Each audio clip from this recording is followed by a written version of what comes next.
Okay बेटा, last जो हमारी क्लास एंड हुई थी उसमें हम स्टार्ट पढ़ रहे थे कि हम लोग फॉरकास्टिंग टेक्निक्स को डिस्कस कर रहे थे कि हमने फॉरकास्टिंग कैसे करनी है।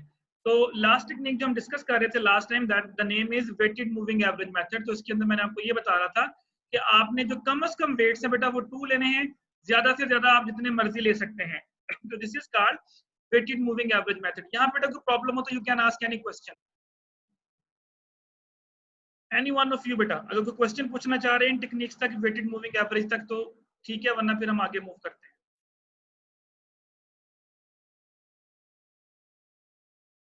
ओके, लास्ट टेक्निक है बेटा हमारे पास exponential smoothing method. It's also very important कि एक्सपोनेंशियल स्मूथिंग मॉडल क्या होता है। इसको एक्सप्लेन करने से पहले मैं दोबारा स्लाइड्स के ऊपर वापस आता हूँ। उसके अंदर अगर आप देखिए तो मैं आपको एक्सपोनेंशियल स्मूथिंग मॉडल का पहले फॉर्मूला देता हूँ। दिस इज द फॉर्मूला कि अगर आपने वैल्यू कैलकुलेट करनी है, एफ टी प्लस 1 का मतलब होता है नेक्स्ट डे की फॉरकास्टेड वैल्यू।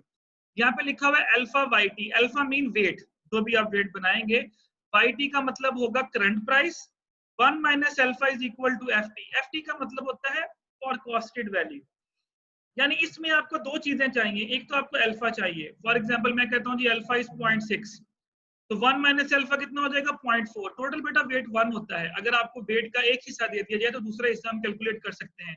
अगर मैं आपसे कहूँ जी अल्फा इज 0.8, तो 1 माइनस अल्फा कितना हो जाएगा 0.2 हो जाएगा। मैं कहता हूँ जी अल्फा इज इक्वल टू 0.3, तो 1 माइनस अल्फा हो जाएगा 1.7। तो this is the formula how to forecast exponential smoothing method. अब अगर मैं आपको यहाँ से दोबारा वापस स्लाइड्स के ऊपर उसके ऊपर एक्सेल शीट पे लेके जाता हूँ तो जरा गौर कीजिएगा।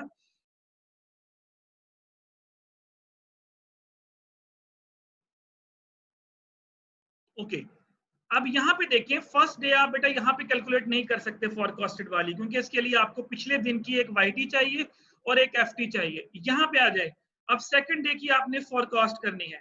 सेकंड डे की फॉरकास्टिंग के लिए आपके पास वाई टी तो है, वाई टी बोलते हैं करंट प्राइस, जो भी आपकी ये प्राइस थी ये वाली। पर यहाँ पे बेटा एक आपको चाहिए एफ टी।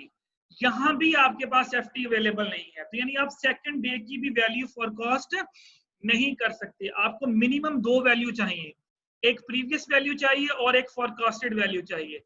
अब सेकंड डे पे आपने आंसर तो लिखा हुआ है 17, ये फिर कहां से आया? ये इसकी बेस पे कैलकुलेट नहीं हुआ, इसकी बेस पे कैलकुलेट नहीं हुआ, फॉर्मूला नहीं लगा यहाँ पे, वो अल्फा 1 माइनस अल्फा वाला फॉर्मूला नहीं लगा। उसकी वजह ये है कि यहाँ पे वाई टी तो है लेकिन यहाँ पे एफ टी नहीं है, फॉरकास्टेड वैल्यू नहीं है हमारे पास। तो फिर ये 17 कहां से आया? ये वैल्यू बेटा हमने पिछले जो मेथड पढ़े थे, most recent method, 3 week moving average method, weighted average moving method, कोई भी मेथड यूज करके ये पहली वैल्यू फॉरकास्ट कर ले, जो हम पीछे पढ़ के आए 4-5 मेथड। उन मेथड में सबसे जो आसान मेथड है वो मोस्ट रिसेंट मेथड है। तो ये बेसिकली 17 मोस्ट रिसेंट मेथड से यहाँ पे आया है। अगर आप कहेंगे ना कि 17 के ऊपर फॉर्मूला क्यों नहीं शो हो रहा, वो इसीलिए नहीं शो हो रहा कि वही वैल्यू जो है वो यहाँ पे कॉपी की गई है। यहाँ पे रखे नीचे, अब देखिए यहाँ पे आपको फॉर्मूला शो हो रहा है, वही वाला y t into alpha plus 1 minus alpha into f t वाला फॉर्मूला। अब आप कहते हैं जी कि अब हमारे पास ये देखें, अब आप कहते हैं मैंने थर्ड डे की वैल्यू फॉरकास्ट करनी है। अब ये जो 17.80 आया है ये कैसे आया है? दिस इज बेटा y t, this is f t. अब आपने क्या करना है, alpha multiply by 21 plus 1 minus alpha multiply by 17, इन दोनों को प्लस किया तो आंसर निकला 17.81। अब आप इसका फॉर्मूला देखें, ये देखें ये 21 है, ये वाई टी है, और यहाँ पे देखें 0.2 अल्फा है, तो ये 0.2 मल्टीप्लाई बाय 21 प्लस आगे देखें ये 17 है और ये 0.8 है, तो आपने 17 मल्टीप्लाई बाय 0.8 किया और इन दोनों वैल्यूज को प्लस किया तो आपके पास जो आंसर निकला वो 17.80। अच्छा, आप कहते हैं मैंने 17 अल्फा गिवन होगा जी, अल्फा गिवन होगा, अल्फा आपको बेटा गिवन होगा 1 माइनस अल्फा आप खुद निकाल सकते हैं, यानी एक वेट आपको गिवन होगा। एक बार दोबारा बता देंगे काइंडली?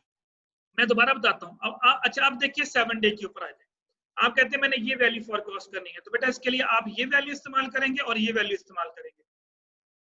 ये वैल्यू होगी आपकी वाई टी, इसको आपने मल्टीप्लाई करना है अल्फा से, यानी 16 मल्टीप्लाई बाय 0.2, ये जो 0.2 आ रहा है, प्लस 18.83 मल्टीप्लाई बाय 0.8, इन दोनों वैल्यूज को प्लस किया तो आंसर निकलेगा 18.26। वो जो पीछे मैंने आपको स्लाइड्स में फॉर्मूला दिखाया था बेसिकली वो यही फॉर्मूला था। फर्क सिर्फ ये है कि हमें जो पहली वैल्यू है ये चाहिए, ये वैल्यू आपने क्या करनी है, जो मोस्ट रिसेंट मेथड है उसकी वैल्यू अपने यहाँ डाल देनी है, उसके बाद फिर आपका फॉर्मूला सीधा हो जाएगा। ये YT, ये FT, यहाँ के लिए ये YT, ये FT, यहाँ के लिए ये YT और ये FT आपका, और अल्फा 1 माइनस अल्फा वही रहेगा। आप पूछें बेटा, एनी क्वेश्चन?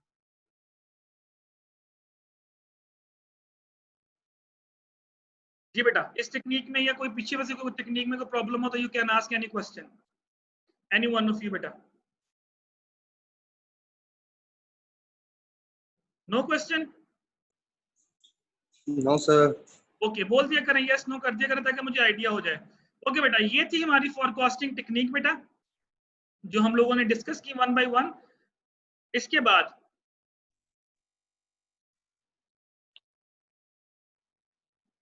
हमने जो डिस्कस किया था, जो हमारी नेक्स्ट में था, that is exponential weighted moving average method, EWMA model. अब ये मैं फॉर्मूलाज आप लोगों को बता दूंगा, आप लोगों ने करना ये है नेक्स्ट क्लास के लिए, आपके पास एक पूरा वीक होगा। एक तो चैप्टर नंबर 1 की जो मैंने आपको बोला एक्सरसाइज आपने वो करनी है। सेकंड, ये जो अभी मैं आपको मॉडल्स बताऊंगा EWMA, और इसके बाद जो मैं आपको गार्स मॉडल के दो फार्मूला, एक इसका फार्मूला एक उसका फार्मूला दूंगा, फिर उसके बाद हम इसको वाइंड अप कर देंगे यहीं पे लेक्चर को। इन फार्मूला से सर वो जो एक्सरसाइज के फर्दर क्वेश्चन होते हैं वो भी करनी है कि नहीं? नहीं, फर्दर करने की जरूरत नहीं है। अगर फर्दर के अंदर कोई क्वेश्चन ऐसा है जो आपको लगता है कि ये प्रीवियस एक्सरसाइज से रिलेटेड है तो वो कर ले, अदरवाइज जरूरत नहीं है। ठीक है सर। ठीक हो गया? अच्छा, अब EWMA मॉडल क्या होता है मैं थोड़ा सा एक्सप्लेन कर देता हूँ। EWMA model but exponential weighted moving average method, ये मेथड ये कहता है कि आप एक्सपोनेंशियल यानी आप वेट से साइन करें प्रीवियस वैल्यूज को, लेकिन जो मोस्ट रिसेंट वैल्यू है उसको ज्यादा वेट दें, फिर उससे कम, फिर उससे कम, फिर उससे कम, फिर उससे कम। फॉर एग्जांपल, आज फ्राइडे है, आप कहते हैं जी कि मैंने फ्राइडे की वैल्यू प्रेडिक्ट करनी है, तो जो थर्सडे की प्राइस होगी उसको ज्यादा वेट दिया जाएगा, वेडनेसडे वाली वैल्यू को उससे कम वेट दिया जाएगा, ट्यूसडे वाली वैल्यूज को उससे कम वेट दिया जाएगा, मंडे वाली वैल्यूज को उससे कम वेट दिया जाएगा। व्हाई? ऐसा क्यों करते हैं?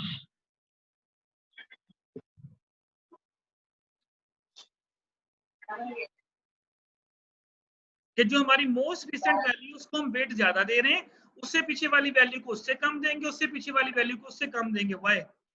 क्या रीजन है बेटा, ऐसा क्यों करते हैं हम? एनी वन ऑफ यू बेटा?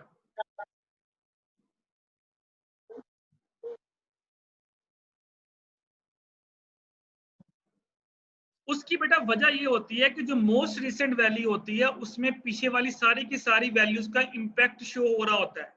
एग्जाम्पल ले लें, आज फॉर एग्जाम्पल पेट्रोल की प्राइस है 74 रुपीज। अगर आप आज की वैल्यू को देख के प्रिडिक्ट करेंगे तो आपको आइडिया हो जाएगा कि ये आप 74 को ज्यादा वेट देंगे, उससे पीछे वाली वैल्यू को कम वेट देंगे। अभी आप ये नहीं कह सकते कि मैं 113 जो प्राइस थी उसको ज्यादा वेट दूंगा एज कम्पेयर टू 74। क्यों? क्योंकि बेटा 113 का जो इम्पैक्ट है वो 74 तक शो हो चुका है। कोरोना आया, कोरोना की रीजन बनी, प्राइसेस की वैल्यू गिरी, वो सारे का सारा जो इफेक्ट है वो आपकी प्राइसेस में शो हो रहा है। तो मार्केट में जो भी डाउनफॉल आता है वो उसकी प्राइसेस उसको रिफ्लेक्ट कर रही होती है, जिस तरह आजकल पेट्रोल को रिफ्लेक्ट कर रही है उसकी प्राइसेस, क्योंकि पेट्रोल के ऊपर डाउनफॉल आया हुआ है। सो दैट्स व्हाई जो मोस्ट रिसेंट वैल्यू होती है हम उसको हाईएस्ट वेट देते हैं, क्योंकि वो आपको true facts and figure show कर रही होती है उस चीज के बारे में। उससे प्रीवियस जो वैल्यूज होती हैं वो आपको true facts and figure show नहीं कर रही होती। सो इसके लिए अंदर बेटा देखिए आपके पास lambda into variance square plus 1 minus lambda into mu square. इसके अंदर आपको सिर्फ दो चीजें चाहिए, एक आपको ये स्टैंडर्ड डेविएशन चाहिए जिसका स्केल लिखा हुआ है जिसे हम वोल्टिलिटी कहते हैं, और एक आपको रिटर्न चाहिए, यानी क्वेश्चन के अंदर एक आपको वोल्टिलिटी गिवन होनी चाहिए और दूसरा आपको रिटर्न गिवन होना चाहिए, और तीसरा आपको वेट। ये लैम्डा जो है ये वेट्स हैं, एक वेट गिवन होगा, दूसरा हम कैलकुलेट कर लेंगे। इसकी एग्जांपल मैं आपके सामने ओपन करता हूँ, एक छोटा सा क्वेश्चन कर भी लेते हैं। ये देखें, उसने बोला सपोज लैम्डा इज 0.9। अगर आपको लैम्डा 0.9 दे दिया गया तो 1 माइनस लैम्डा क्या होगा? 1 में से 0.9 को माइनस कर दें, 0.1 आ जाएगा। Market variable for day n-1 is 1% per day. अच्छा, अब देखिए यहाँ पे बोला द वोल्टिलिटी एस्टिमेट, वोल्टिलिटी उसने आपको दिया, वोल्टिलिटी बोलते हैं स्टैंडर्ड डेविएशन, तो उसने स्टैंडर्ड डेविएशन बेटा आपको दिया 1%। तो वो ये जो आपके पास ये वाली वैल्यू है, ये जिसके अंदर वेरिएंस लिखा हुआ है, ये बेसिकली आपका 1% है, तो आपने यहाँ 1% का स्केल ले लेना है। अच्छा, और उसके बाद हमें चाहिए रिटर्न। माइक बेटा म्यूट करें जिनका ओपन है। उसके बाद हमें रिटर्न चाहिए। आप देखिए उसने बोला था मार्केट वेरिएबल इंक्रीज्ड बाय 2%, यानी जो मार्केट वेरिएबल है वो इंक्रीज कर गया, यानी 2% आपको प्रॉफिट हो गया। तो ये आपके पास म्यू होगा। अच्छा, रिटर्न तो आपकी वोल्टिलिटी है, उसके लिए तो वो वर्ड वोल्टिलिटी या स्टैंडर्ड डेविएशन का यूज करेगा, लेकिन रिटर्न जो है वो आपको 3 तरह से आ सकता है, 3 तरह से आ सकता है। इंक्रीज्ड बाय, डिक्रीज्ड बाय, अगर ये वर्ड लिखे हैं तो वो भी रिटर्न नहीं होगा। इंक्रीज्ड बाय है तो +2 लिख दें, अगर डिक्रीज्ड बाय है तो -2 लिख दें, उससे कोई फर्क नहीं पड़ता। फर्क क्यों नहीं पड़ता? क्योंकि जब यहाँ पे आप आके इसका स्केयर लेंगे -2 का तो वो प्लस हो जाएगा। अच्छा, या तो इस तरह से आपको रिटर्न आ सकता है। सेकंड बेटा आपको रिटर्न किस तरह से आ सकता है? सेकंड आपको रिटर्न इस तरह से आ सकता है, वो कहेगा जी कि करंट प्राइस आपकी इतनी है, प्रीवियस प्राइस आपकी इतनी है, यानी मैं कहता हूँ today price is 74, yesterday price is 73। तो आपने क्या करना होगा? ST - ST - 1 divide by ST - 1 वाला फार्मूला लगाना है और उसकी मदद से आपने रिटर्न कैलकुलेट कर लेना है, और वो जो रिटर्न आएगा वो यहाँ आपने म्यू का स्केल ले लेना है। और तीसरा बेटा वो आपको डायरेक्ट रिटर्न लिख दे कि जी रिटर्न इज 2%, रिटर्न इज 3%, फिर तो मसला है, फिर तो कुछ भी नहीं करना। यानी जो रिटर्न का डाटा है वो 3 तरह से आ सकता है, दोबारा सुन लें। इंक्रीज्ड बाय या डिक्रीज्ड बाय का वर्ड आ सकता है, नंबर 1। ये आप जब एक्सरसाइज में क्वेश्चन करेंगे तो वहां आपको मिलेंगे। या वो कहेगा जी करंट प्राइस इतनी है, प्रीवियस प्राइस इतनी थी, यस्टरडे प्राइस इतनी थी, टुडे प्राइस इतनी है, तो आपने वो फॉर्मूला लगा लेना है, current minus previous over previous वाला, तो वहां से जो आंसर निकलेगा वो यहाँ पुट कर देना है, या फिर वो आपको डायरेक्ट रिटर्न दे देगा, वो आपने यहाँ पुट कर देना। अंडरस्टैंड बेटा? Any confusion? No sir. Okay, इसको क्वेश्चन को पुट करके यहाँ पे डाटा देखें तो आपके पास आंसर निकला 0.00013। तो ये वेरिएंस का निकला, इसके ऊपर स्केयर है। अगर आप इसका अंडर रूट ले लेंगे तो वो स्टैंडर्ड डेविएशन आ जाएगा।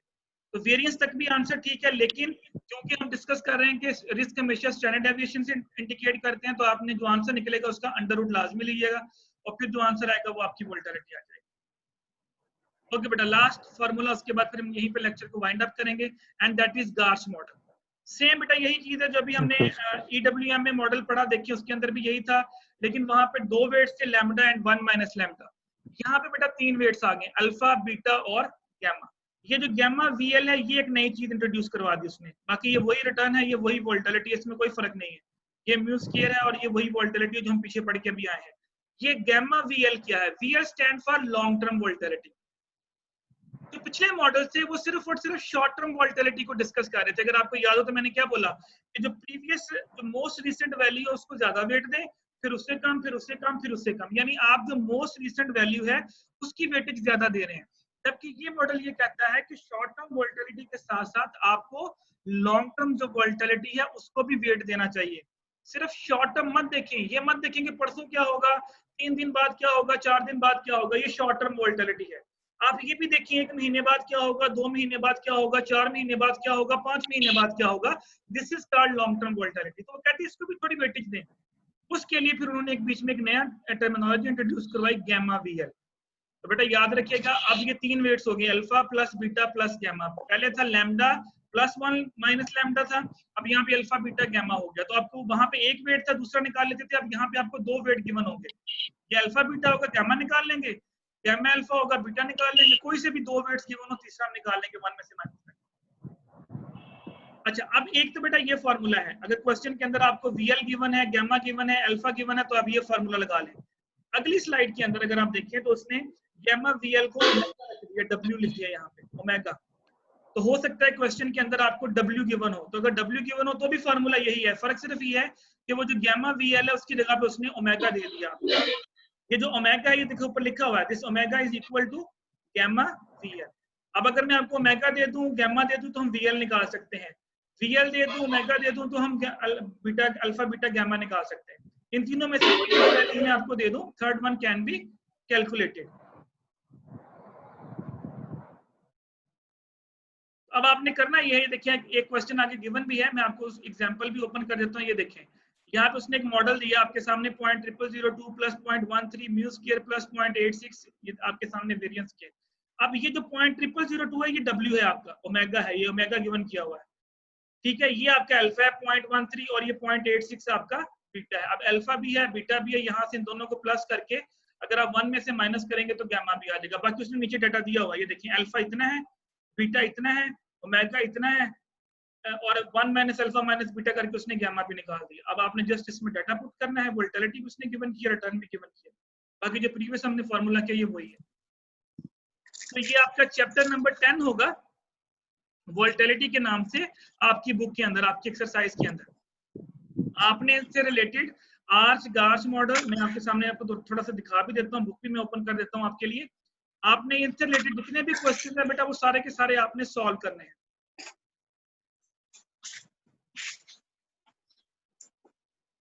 ये देखिए मैं आपके सामने एक्सरसाइज ओपन कर रहा हूँ, this one.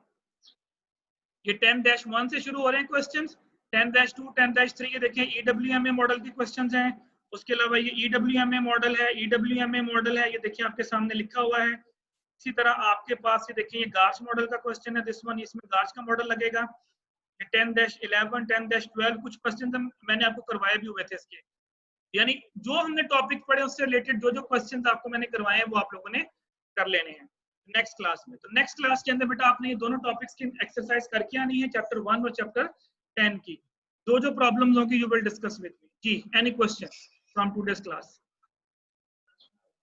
If you want to ask any question बेटा पूछ सकते हैं अभी आप। नहीं सर। जी, एनी क्वेश्चन बेटा समझ आ गया? नेक्स्ट टाइम आपने चैप्टर नंबर 1 और चैप्टर नंबर जो 13 है बेटा, सॉरी 10 जो है, इसकी जो आपने न्यूमेरिकल्स हैं वो सॉल्व करके आने। जो नहीं न्यूमेरिकल जी सॉल्व होगा सर। मुझे बताइएगा, मैं यहाँ ओपन करके आपको एक्सप्लेन कर दूंगा कि आपने उसको कैसे सॉल्व करना। Okay sir. जी sir, okay sir. Best of luck जी बेटा, सर। Best of luck. इंशाल्लाह ओके फिर नेक्स्ट सर, क्लास में मुलाकात होगी आप लोगों से। अल्लाह हाफिज। ओके सर, अल्लाह हाफिज। अल्लाह हाफिज सर।